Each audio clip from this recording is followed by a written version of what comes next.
Thank you very much. There you go. So we record generally just so we can put this up on the website with everybody's questions, which reminds me, I think probably that's going to be the most important part of the webinar is to everybody's questions out there, just so we can get those answered. So I might be running through this a little bit quickly, but please, co-hosts, feel free to interrupt me at any time. So hopefully all who have joined are getting familiar anyway with the application process, and these are free plants, so we make you work for it a little bit. So we're just going to go into a little bit about that. These are some of the names. There's not everyone on here, obviously. These have been the sort of the heavy hitters from the beginning. So we can get to meeting the team at the end if we have some time. As you can see, there's been just a lot of people involved in this. So what we're going to talk about, a little bit about how this all began, the summary of the program and the goals of the program, how it works, what a successful proposal or application looks like. We're going to get a little bit into what we're growing out for plants for 2025, what the next steps are for the application, or trying to help you guys understand what's needed to get a project into the ground, and that gets into describing your site prep and maintenance, weed management. There's a whole bunch of information on the website to take a look at and see what plants we will be offering. There's a whole bunch of a list of additional resources if you want to do further reading about it. We had another webinar just not too long ago from Doug Tallamy, who's just a wonderful advocate of using native plants for pollinators for a number of reasons. And then anything about application troubleshooting, maybe that will come with questions later, questions and answers. Hopefully we'll be able to answer all your questions. So way back, I guess, in 2021, Representative Ashley Matthews entered a bill titled Pollinator Amendments, and they worded it very ambiguously, probably on purpose, just because they knew that they wanted to help out pollinators, but they really weren't sure how. So started out as a 3-year pilot program. It landed in the Department of Agriculture, Utah Department of Agriculture, and it was 3 main things, and that was public education and outreach, and then to distribute pollinator-friendly native plants, and the grant program, meaning we needed to show that awardees would pick up 75% of the cost of these projects, which we have really had no problem with. And then another part of it is that we're communicating with a lot of researchers who are doing investigations on what native plants are best for pollinators. And of course, that's going to be kind of regional, but any information helps. So the 2025 legislation, we were actually successful in getting ongoing funding, which is kind of a big deal, especially since we were hearing about $110 million shortfall in the Utah budget this year. I don't know how it happened, but we are from this point forward the pollinator habitat program. So this winter we'll be working on a strategic plan that may change up the program a little bit. I think it will still be here. It just might take a slightly different face, I guess. Here's the program summary and goals. Essentially, as most of us know, probably on this webinar, is that pollinators are in trouble. I mean, as a result, our bird populations are going down. Sometimes yields aren't as great because the crops aren't getting pollinated. So we really need to do what we can to help out our pollinators. Also, we wanted to increase the public awareness about pollinators and the ecological services that they provide, which are huge. And this is where we do have a link on our website, Utah Pollinator Habitat Program. Doug Tallamy gave us a webinar in, I think it was early March, if I'm not mistaken. Anyway, he's written a couple books on native plants and what they provide to our native pollinators, and it was an excellent webinar. He is one of the statistics was it takes thousands of caterpillars to feed one clutch of mountain chickadees or chickadees in general. So thousands. So we got to have the plants that support those larvae and those caterpillars for the birds, as well as all the other issues associated with pollinators. So the 3-year goal at that time was to put 90,000 plants and 18 million native seeds in the ground. Long story short, we have done that. I think we calculated about 131,000 plants that have been put in the ground, which is fantastic. A lot more to come. We really want to concentrate on the regionally appropriate plant species for both upland and wetland habitats throughout Utah. So of course, uplands in St. George are going to be a bit different from the uplands in, say, Logan. So, and one of our biggest things going forward, I think, is just hopefully we're getting enough people on this train that we really want to increase native plant availability across the state. So hopefully we can get a lot of these native plants in local nurseries. So we're going to be working on that as well. So how we're doing this is these ready to plant pollinator habitat kits, which we'll get into exactly what those are in a minute. So you guys are on this to get through the application, help you get through the application process. So it goes from March 1 to April 15th. Anyone can apply. The couple of caveats we have is that people need to have enough space, which is about 900 square feet, for a minimum of 3 kits, which is 30 plants each. It's kind of a long story as to why we came to that number, but long story short, it was to save all of our team on the back end, save our sanity. Otherwise, it wouldn't work if we would try to give out 2 plants here and 2 plants there. So we do have wetland kits and upland kits. After the application period, we sit back and we rank all these applications, and awardees will be notified by June 3rd. The plant pickup will be in the fall. We find that the fall planting is most successful. Just give them a little bit of time to get comfortable in their new habitat, enough water, etc., before they go to bed for the winter. Most of mine, I guess I should say, are coming up from last fall, so I'm pretty psyched about that. And that plants must be in the ground we really hope for 10 days. We are willing to go 2 weeks, but as soon as you get those plants, you got to be ready for them. You got to be prepped and ready for them.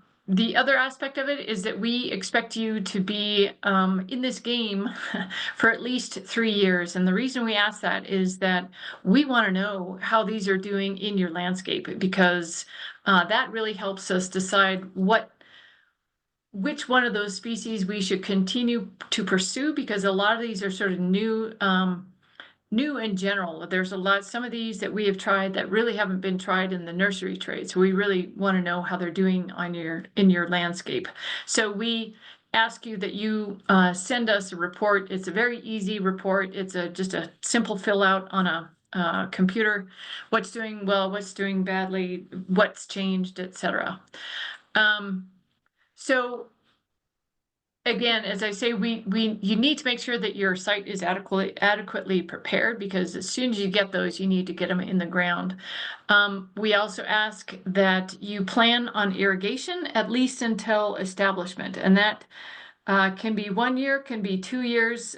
Just be patient, and irrigation can take any form. If you feel that you can do it hand watering, that's fine. If you set up a drip irrigation system, even better. There are specific spots where you can pick up your kits. And I think we had 5 different locations across Utah last year. So some of you may need to plan on driving up to hour and a half even to get your plants. Just it makes it, we of course can't deliver to everybody. So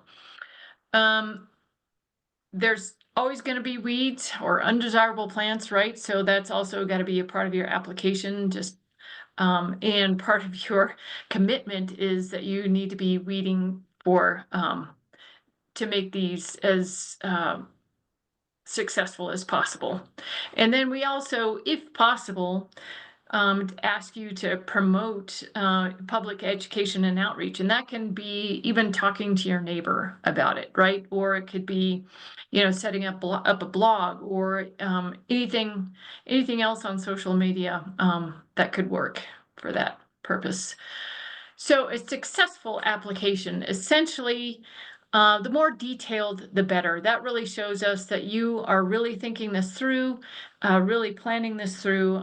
It really helps us imagine exactly how this is going to work. And as you has likely seen on the application, you have to draw where your plot is and take some photos. And so it's really, really helps us imagine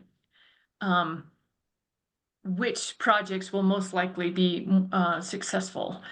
And again, this is detailed about the site preparation and layout. Let us know how you're going to address the irrigation. Let us know what your management strategy will be like and how it may change going through. And that includes, of course, weed management and as well as being adaptable to what might happen in your project area. And just also, all this detail and information really helps us decide whether we feel it has a high potential for successful establishment. And the last, but certainly not least, native plants are a different animal in general, and sometimes you just need to be patient. If it doesn't come up the first year after you have planted them, don't give up. It might just be sleeping for a little while. The roots are probably still active, so don't give up. It's kind of a waiting game, and it's always full of surprises, which is a good thing, right? So the Grow Out Kits 2025, again, like I said, we have upland and wetland kits. Wetlands are, pretty moist soil almost throughout the growing season, but yeah, but I think it's pretty easy to tell what a wetland site versus an upland site is. But we can each species that we have in our kits are up on the website, and we can I'll show you that in a minute.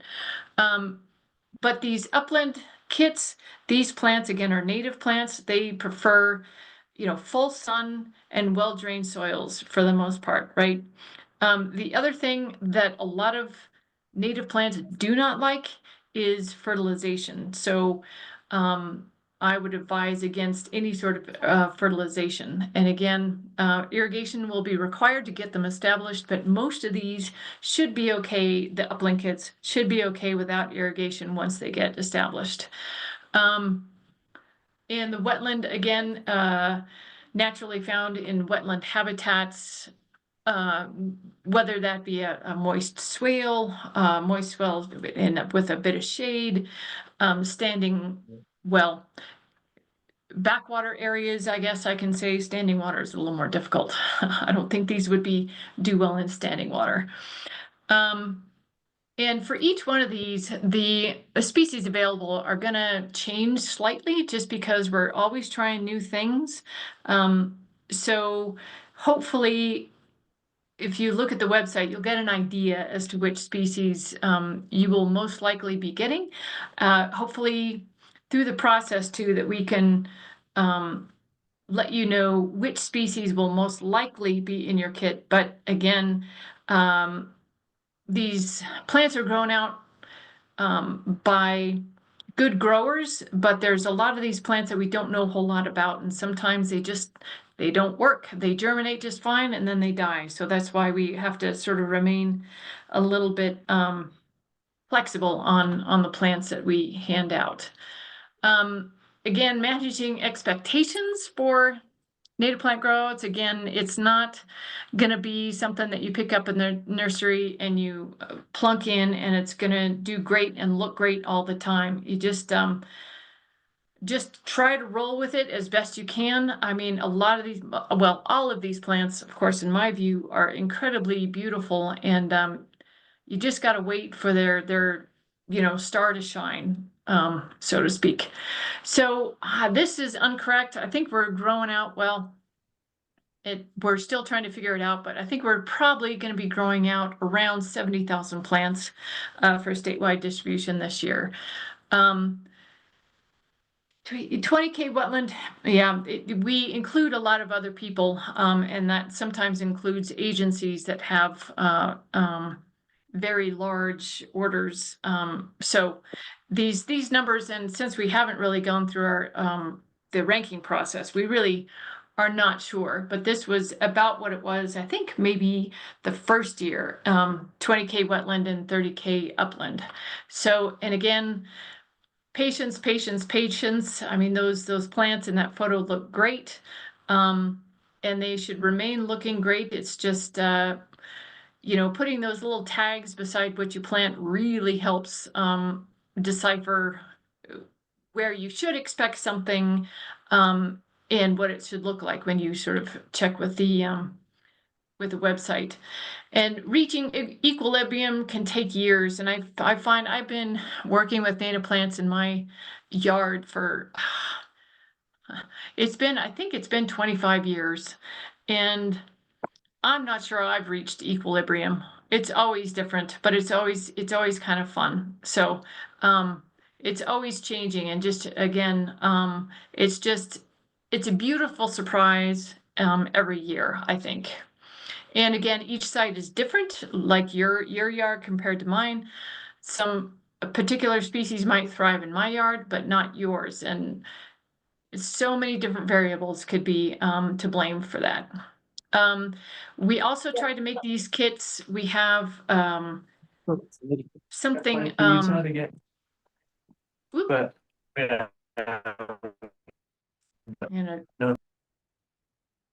I think that was Russell, somebody.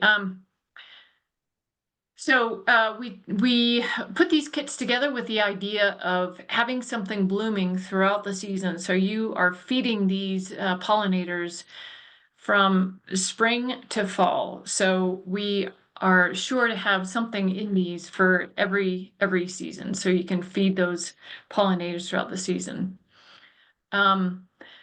Yeah, and again, some will bloom first year, sometimes might take a few years, some others might take a few years to bloom. So don't give up, long story short. Talked about this, within about 10 days of receiving, they need to get into the ground. We do ask that you avoid the use of pre-emergence and pesticides. Yeah, that's a whole nother conversation that we can talk about if we want to. The other thing I want to make people aware of, some of the big box stores, some say they've changed their practices. I honestly don't know at this point, but I would always take the time to ask the nursery manager whether their plants have been subjected to neonicotinoids, which is sort of a systemic insecticide that is really kind of bad news for bees. We also strongly suggest avoid using weed barrier, mainly because all of our native bees, not all, most of our native bees nest underground, so they need access to that bare ground to build their nests and to overwinter. So and I tell you, that weed barrier seems like a good idea to start, but oof, it's a mess later on.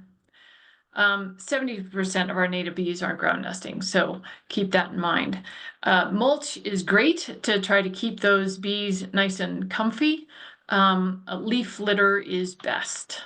And then to figure out your irrigation, again, as I mentioned, it can be hand watering, sprinkler, drip irrigation, all work. Just make that clear in your application. And should you be successful, we have a planting guide, and it will go through the process of sort of tapering off water to your new plants as well. And like I said, in the fall when you plant them, it's, get them good and watered and comfy, and then, slowly taper that off as the winter sets in, and they go dormant. So these are a few. I love these because they're very inspirational.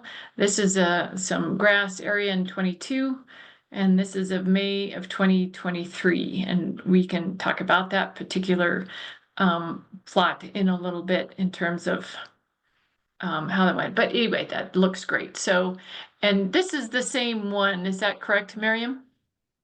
Yeah.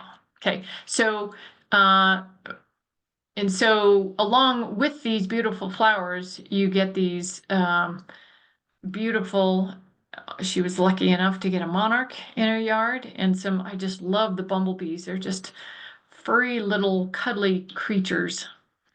Here's another before, and then put some great stuff to break up that rock a little bit. It looks great, and I think as it matures too, it's gonna look fantastic. This is a start of a project, and this is how it looks a couple years later. Here's another one. Just wanted to get rid of that grass, and that's what came about. So a lot of these plants just do incredibly well, and again, they really do not need any fertilization. I think the first year, my experience, the first year, they just kind of go nuts in their new habitat and just do, flower like crazy. So weed management, again, we do have a planting guide and maintenance guide. I think both of those are up on our website if you need to check in with those before you, I don't know, finish the application process. Avoiding weed barrier again is a great thing. It really gives access to those bees to that bare ground. The other thing that I always think is such a great thing, so some of your hollowed stem species, just cut them off, and you'll get these wonderful bees nesting in there, laying down their larvae in those hollow stems of some plants.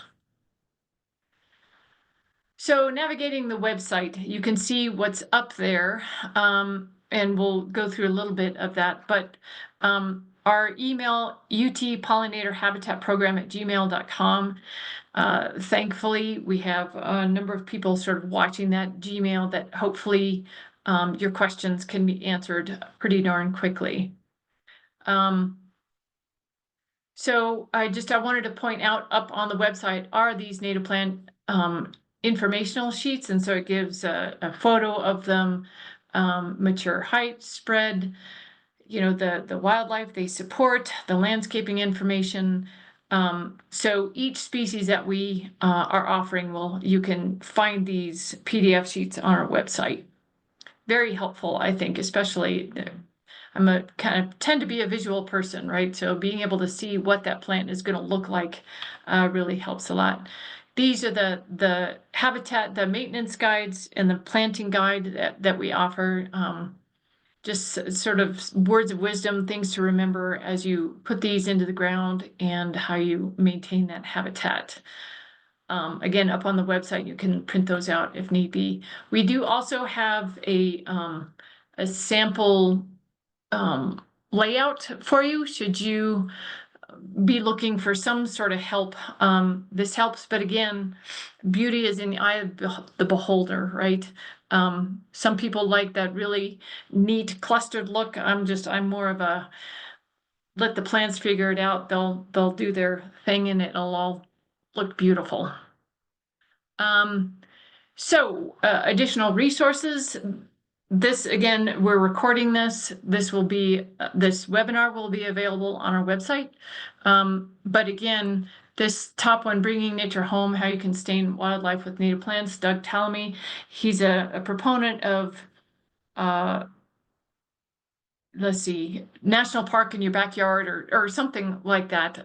Again, using native plants to really support the pollinators, which support the birds, which support so many other things. So really helping the base of the ecological food chain to get the rest of it going. There's bees in your backyard. Joseph Wilson is a USU person.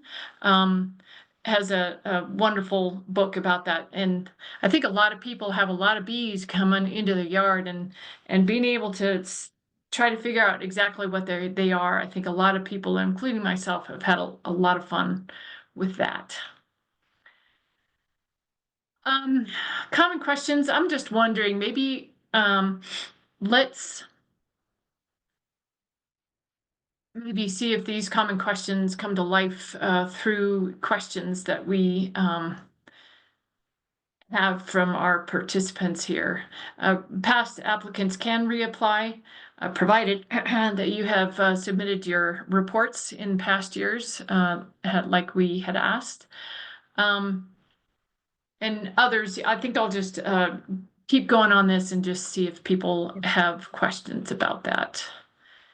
And again, Utah Pollinator Habitat Program at gmail.com. These are the three folks that have put the most time into this so far. Miriam, I think, should be here on Jen's right as well. I think we will stop there. I will escape and maybe stop sharing.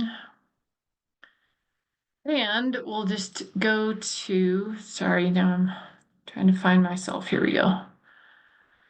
Trying to find, so do we have questions? I guess, I can't remember how we do this. Do we allow everybody to unmute or do we ask people to put it into the chat, or what's the process here? I think you could have people raise their hands and then we can unmute one at a time, or they can type it into the chat. Okay.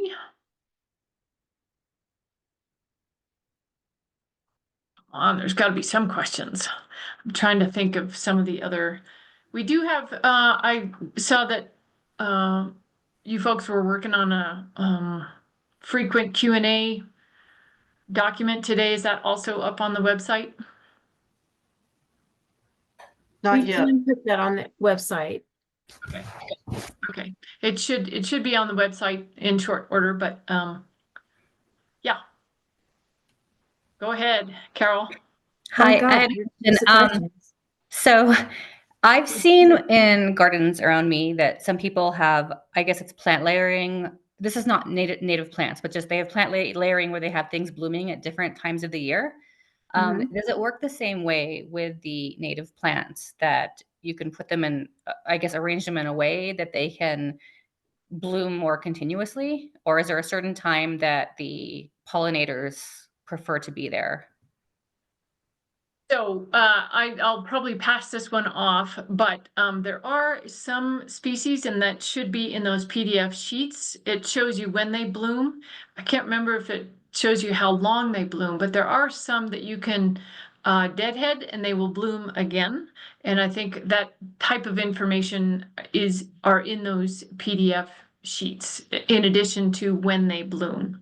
So showy goldeneye, for example, sort of is midsummer essentially, right? And it starts maybe in, I don't know, July, and for me anyway, goes through September, right?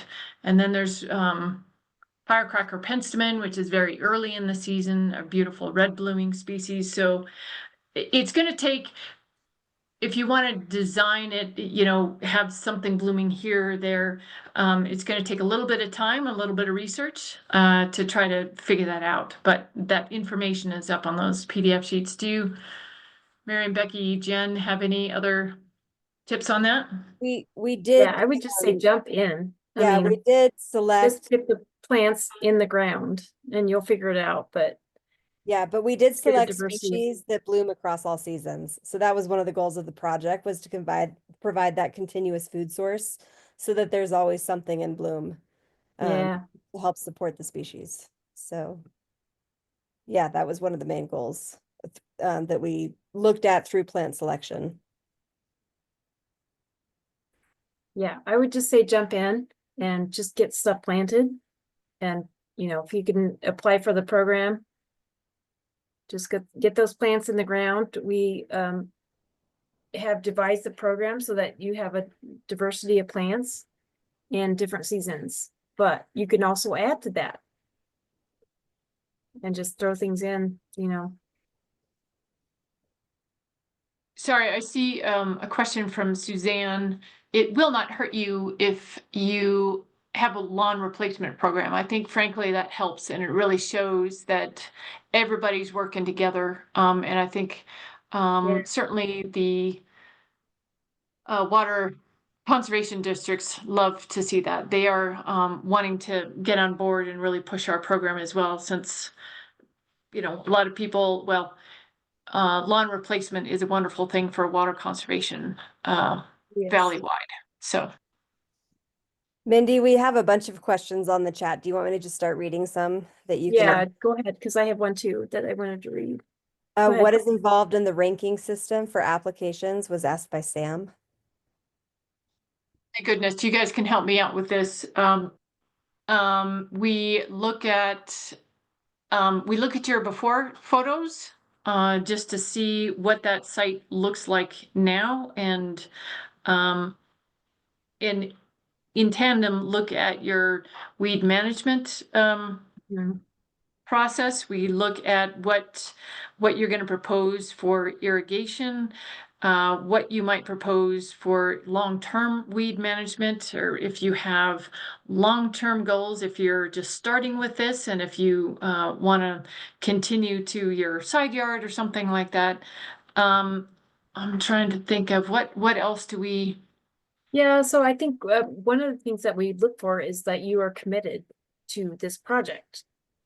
So if And that you're you just some like, thought into it. right, give us some thought into what you're doing and some planning. If you're not giving some thought into it and not planning forward, then we're probably not going to fund you. Yeah, it's just a commitment, I think is Yeah, probably. commitment. Yeah, because it does take some commitment, especially if you're willing, well, because you have to sign on for 3 years to help us figure out what's successful and what's not successful as well. So hopefully that answers the question. Okay, next one is when is the deadline? That's April 15th. I don't, April what day of the 15th. week? What day of the week is that? That's a Tuesday. So April 15th by, I think, midnight, I'll say. Okay, next one is, are the pollinator habitat signs included if we are accepted into the program, or can you sell them separately? Are included in the program if you are awarded. Yes. And we do Yes, not, we don't sell them at this point. We can't we can't. do that. We Yeah. would like to, but we can't. Yeah. And yeah. And I think it's also nice to be able to have that signed by the plants that we have provided, right? So it helps people know that program provides these type of plants, right? That's also, I should point out, that's also not to say that you can't use other plants in your landscape as well. It's not an all or nothing thing, but we just want to make sure that the plants that we hand over to you are going to a good home with a lot of thought And and helping to TLC. support native pollinators, right? Yeah, right. This next question was Claire, and she said, I'm unsure if my site falls into wetland or upland categories. Jen, you might want to read her follow-up too. She provided more details kind of towards the end of the chat. Okay, let's zip down there. Mackenzie. Okay. She's in Farmington and she lives near a pond and a marsh. She can hear the frogs croaking this time of year, which is great. There's a golf course next door that has standing puddles this time of year, which is why I'm unsure of wetland or upland. Thanks, Kim. Would likely go with the upland kit. Yeah, So it's- I'm thinking the frogs must be in some sort of pond or standing water of some sort, which likely is not on your property. So I would likely say that you're would be tending toward upland. I would Yeah. also add to that that sometimes the soil composition in different parts of Utah really sort of change that category. So the clay soils tend to hold water, right, Mindy? You want to elaborate on that? Yes, that's a very good point. Yeah, if you don't have very good drainage, that could also, yeah, I think that could also be kind of an issue for some of these upland plants. We can, I mean, it's interesting to think about because I'm thinking about a couple species that I think would be great for that. Um, so anyway, Claire, if and when you do put your application in, just mention that, and maybe we can figure something out. Because there are some what we have put into the wetland plant, the wetland kit, can deal with a lot of dry soil, but they're generally in very clayey soil. So that might be a good fit for at least some of your area. So um, yeah, just put all that information into your application, and we'd be happy to work with you. This one was already answered online, but I think it's a good one that's worth saying out loud. Is there a minimum amount of sun required for the site? Minimum, gosh. In my mind, for most of these plants, the more the better. I would say, during the course of the summer, 6 to 8 hours of sunlight, I think would be best. Yeah, we're thinking about maybe a shade tolerant habitat kit in the future, but we don't have that right now. And all Yeah, the most- sun yeah. requirements are listed on the PDFs as well. So if Yes. there's Yeah, questions yeah. on that, it's specified. So in the- most of these they need sun. But we're Yeah. working on the shade tolerant kit, but that's down the line. Mackenzie asked a question saying, what are you looking for with solutions for weed management? I've used cardboard with mulch, that's done great, but I have bindweed that I do have to be more aggressive with, and that may not be organic. I completely understand. Bindweed is a rough one. It's I- tough. Yeah. I have tried a number of different things on bindweed, and yes, that includes some herbicides, and we understand that you sometimes you do need to be a little bit more aggressive. So you having the realization of that, it's also in my mind a good sign that you're up against bindweed for the foreseeable future. And if you do use herbicide, just know what you're using, what the effects might be for off-target plants, how long it might reside in the soil, all that important stuff that you should know before you use herbicides. But And we're working on a biological method too. Well, and there is, I want yeah, to add, I have tons of bindweed on my property.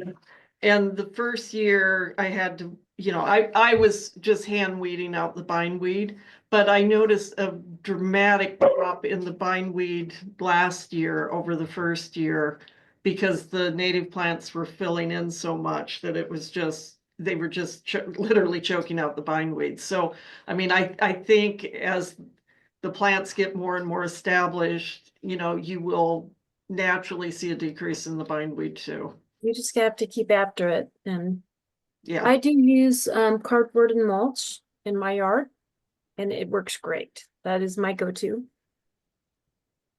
There is a So, question on the yeah. application as well about herbicide and pesticide use. Just be honest and let us know, like, specifically what, if you do use it, what for and how and why and parameters. I think the more thorough you are, instead of just saying, yes, I use that.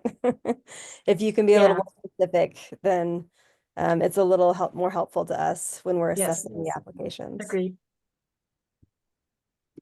Uh, okay, we have another one that says, does an elevation of 6,500 still qualify as eligible? Absolutely. That's where I am. So, Are Um, front yard projects preferred over backyards for publicity? No. It's all good. It's all pollinator habitat. I think Yeah. the pollinators will be able to find it despite which side of your yard it's on. right.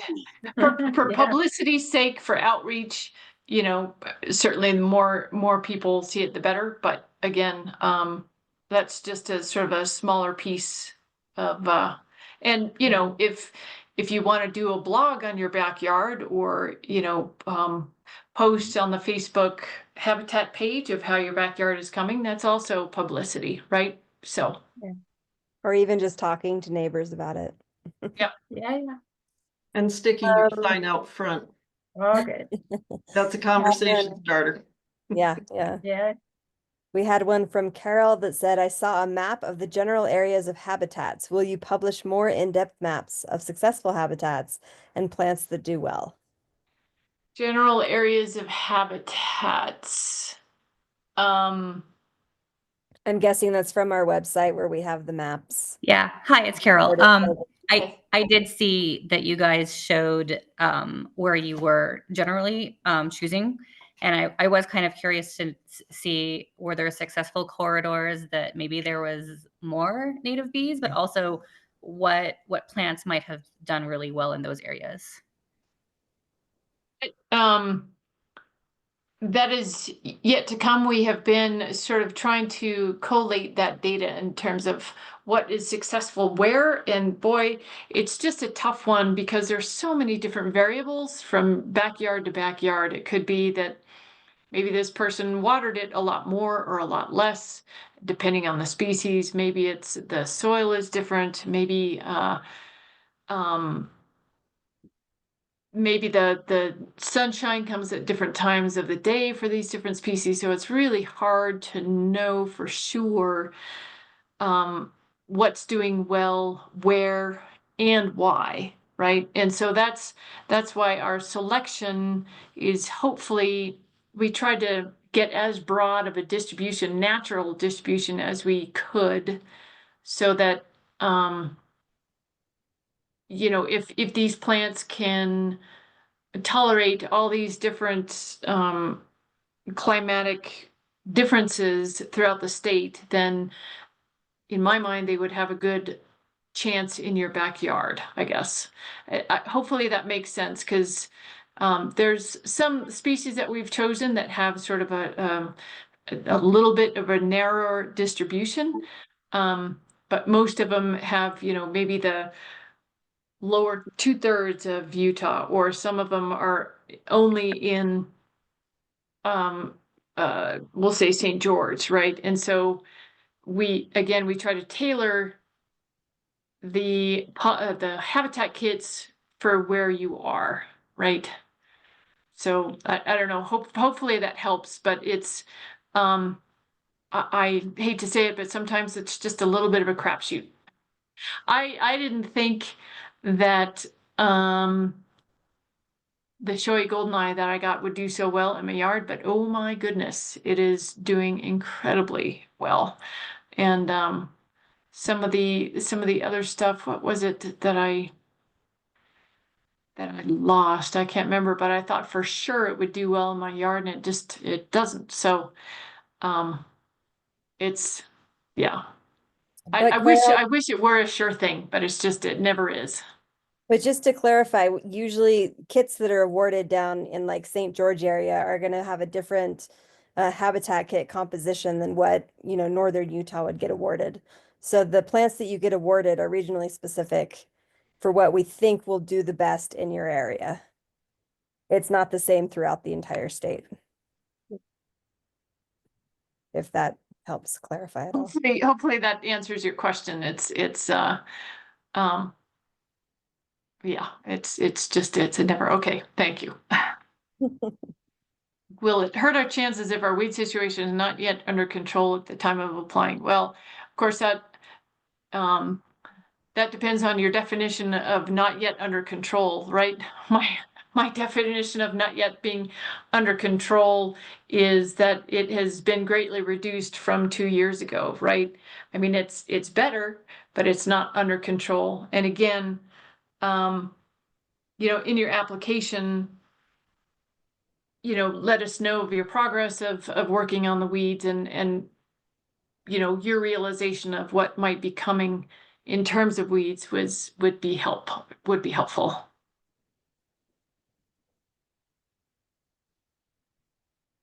To Mackenzie, yes, you can send in another application for the same project. I'd say go ahead and do it, and we'll just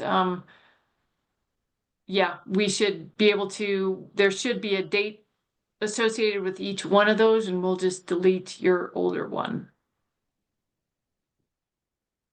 Perfect.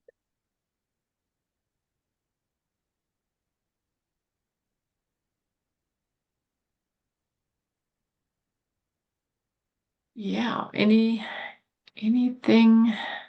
else? I'm just trying to see how many people we still got. What other questions, thoughts, or things to share? Mindy, you did a great job. Thanks. Do you want Thanks. to, you did, Mindy, great job. Thanks. Do you want to specify anything at all about the difference between honeybees and native bees? Right. for There the is. application? Thank you. Yeah, that's another thing that we should mention in terms of what's on the application.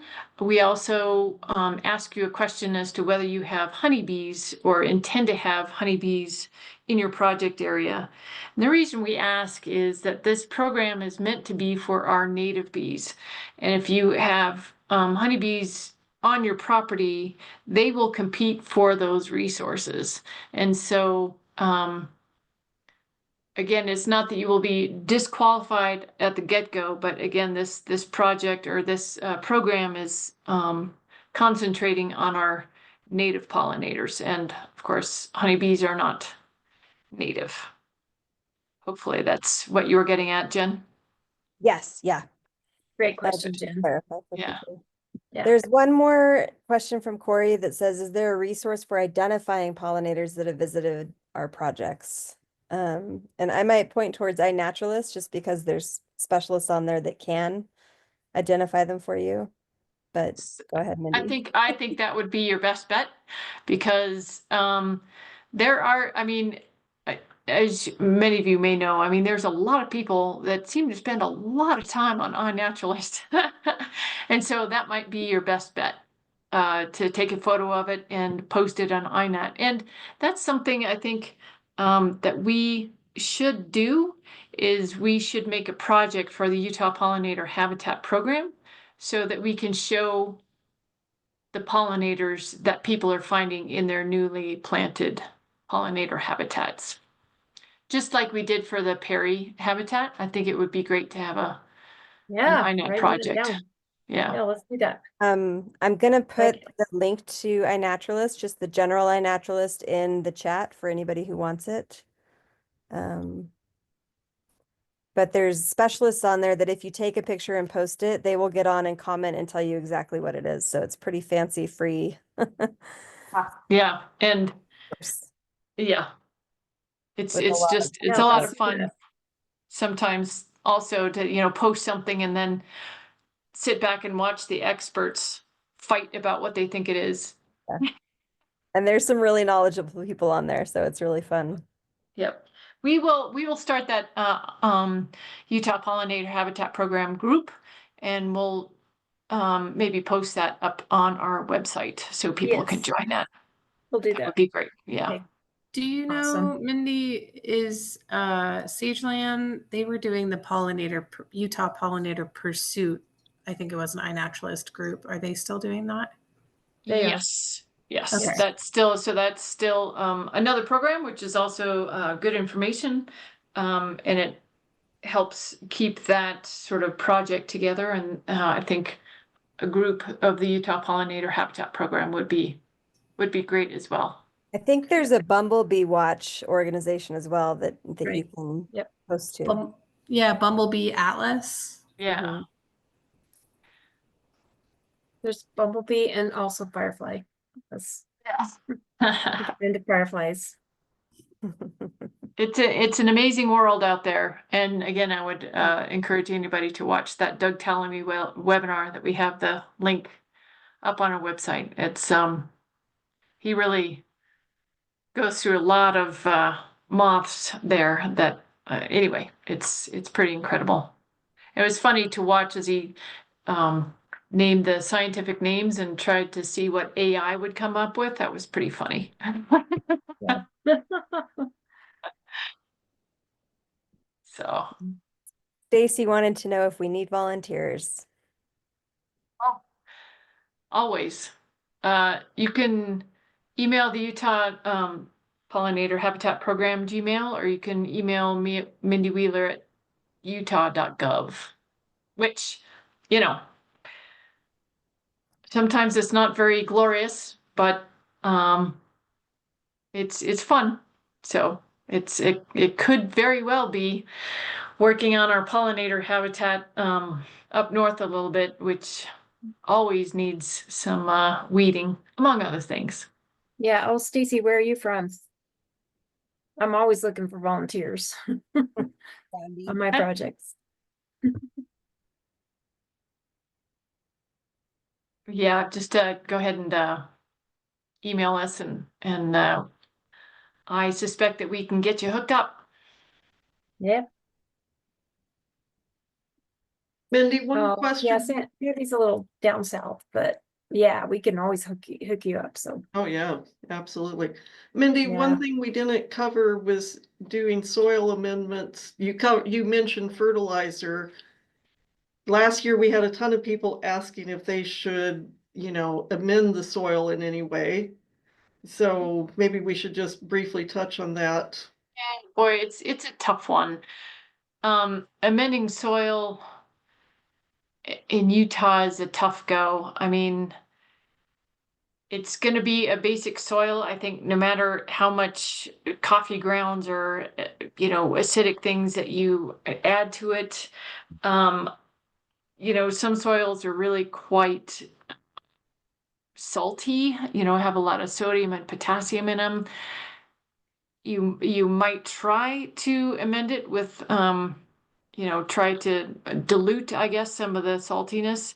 But again, some of these roots are going to go down pretty far, and if it does well, then hits that soil, that really salty stuff, it's really going to have a tough time. I don't know. I would say just know your soil. The better you know your soil, the better off you are, I think, in terms of knowing what you're dealing with. Are the plants deer, moose, or rabbit resistant? And no, not necessarily. So we had one awardee that planted all of them, and the awardee had some deer come through, and they pulled out almost every single one to try it, and they spit it right back out on the ground. So anything new, they will be intrigued with, and so sometimes it does take a little bit of protection. A friend of mine put chicken wire around every single plant. We don't ask for that, but again, be aware that that could be a possibility of wildlife coming by and at least trying them. They might not like it and they'll spit it right back out, but they will try them. Some people have tried pepper spray. Has anybody tried that to keep the animals off of it? Or any other tricks from anyone out there? I have sprinkled like cayenne pepper on my plants to keep my cats away from them, but it takes some reapplications. right. I've done that as well, but yeah, I don't really have a problem with deer. Many of them are supposed to be classified technically as deer resistant, but I think it's like Mindy said, they see new things and they will give them a try. So Yeah, they'll just, yeah. it really come right out. depends on the area, Yeah, what you So have. again, the better you know your site, the yeah, better off and we you'll haven't be. had too many problems with that, people complaining about that, so that's good, but it depends on where you live. Absolutely. Oh, gophers, yeah, gophers are Oh, definitely man. an issue. Makes me think of Caddyshack, right? Yep. Solar devices that make noise and flash light, you just stick them in. Well, that's interesting.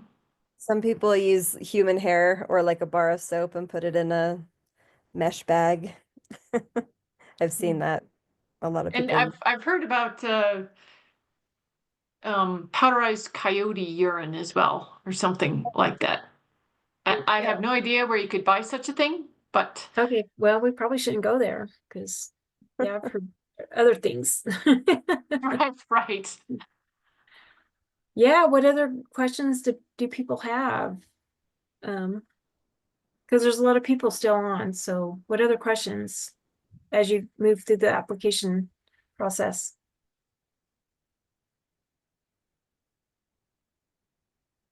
Hopefully people have, Not too many. I think we're pretty good.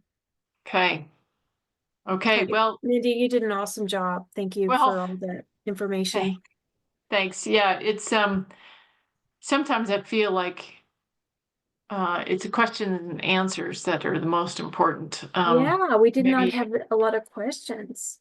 yeah, but Yeah, you did yeah, such an awesome job. We don't have a lot of questions. yeah, I don't know about that. Yeah. Okay, well, I think that's good for now. Everybody has the website and our email address, so keep the questions coming if you didn't get them answered tonight. Do you Yeah, want just email us at the Gmail, the Utah Pollinator Habitat, so we can help you. to stop recording whenever you're finished? Yes, if I can find that, maybe Right. Good teamwork. yeah. Okay, thanks. I'll try to find this stop. Oh, there it is. Got it.